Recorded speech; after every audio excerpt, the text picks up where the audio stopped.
Like I said, all eyes are now on India today after a blockbuster 4-state exit poll yesterday where we completely decimated all of our rivals in the viewership charts.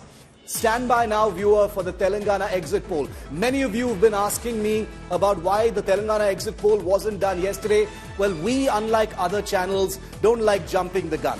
We like doing the work, doing the back-end work, and really getting into the meat of the numbers. And that's why we took a day. Axis, My India, who are our pollsters, took a full day after polling in Telangana to bring you that exit poll that begins very, very shortly.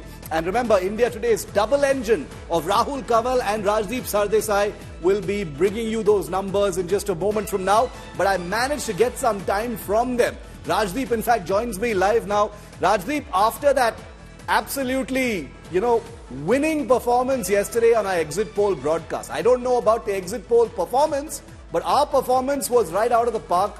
Everyone's been asking me right through the day today, Rajdeep, what time is your exit poll starting? Less than an hour from now. You can't tell us any numbers, or can you? Shiv, the irony is I don't have the numbers. And I'm being very honest when I say that.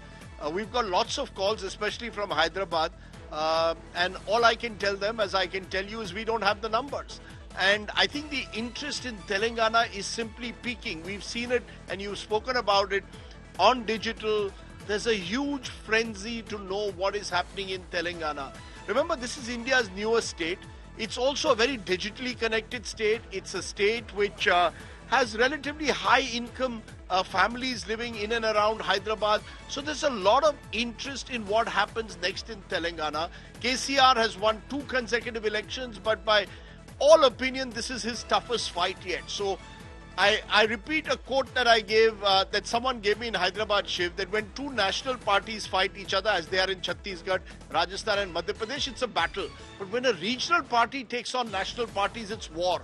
So why I think the interest in Telangana is because it's become a warlike atmosphere, a do-or-die battle for KCR, and really for the Congress also in a way.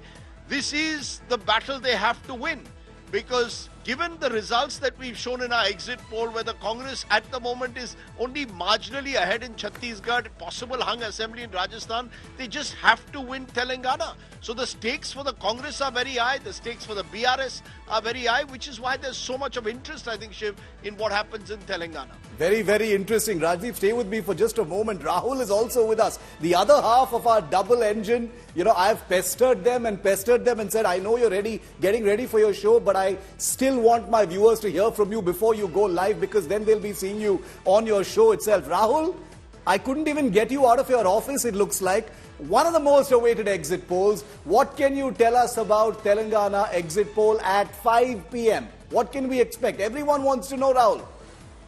Shiv, so the numbers for Telangana are now with us, and the poll is looking supremely exciting. So much buzz, so much virality around India Today's coverage of Madhya Pradesh, Rajasthan, Chhattisgarh and Mizoram.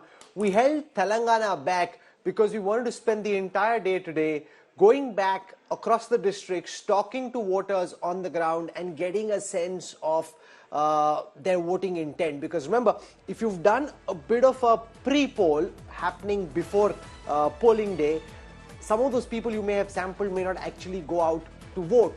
The whole idea of holding this back is we want to be sure that we're speaking to people who have the mark on their hands, who actually voted, so we can get a stratified sample, which means you get a sample across the state which represents the castes and communities in the percentage in which they exist in society. So that's the idea.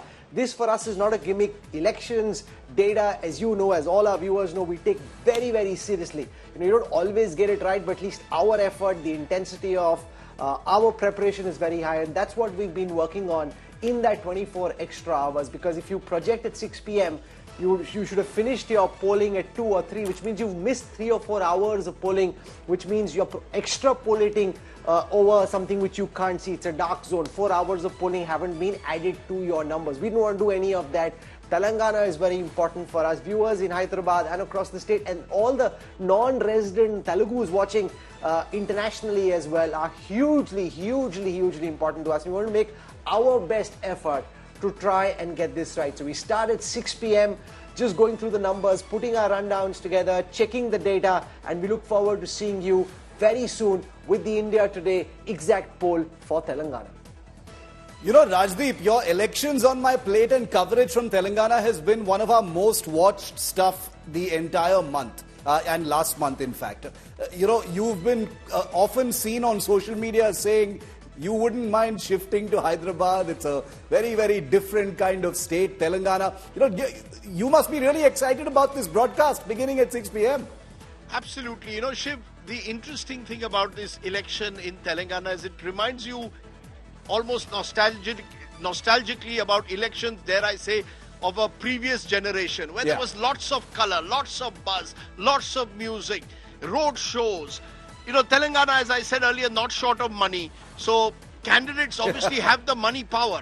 It is the darker side of it is the amount of money that is spent, cash that is being spent on an election. I'm staggered with the amounts that I heard, from 30 crores to 50 crores per candidate in a state of 119 constituencies. So that, in a way, gives you a sense of electioneering as it used to exist, where you go down the last mile, do anything possible to capture the hearts and minds of voters. We've seen that in Telangana. And as I said, because you've got a regional party that wants to script history, not since the great MGR has anyone won 3 consecutive elections in the south of the Vindhyas. MGR did it 77, 80, 84, but not since then has anyone done that. So KCR is on the verge of scripting history.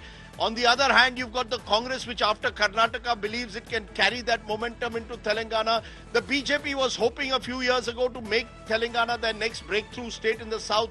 That hasn't quite happened.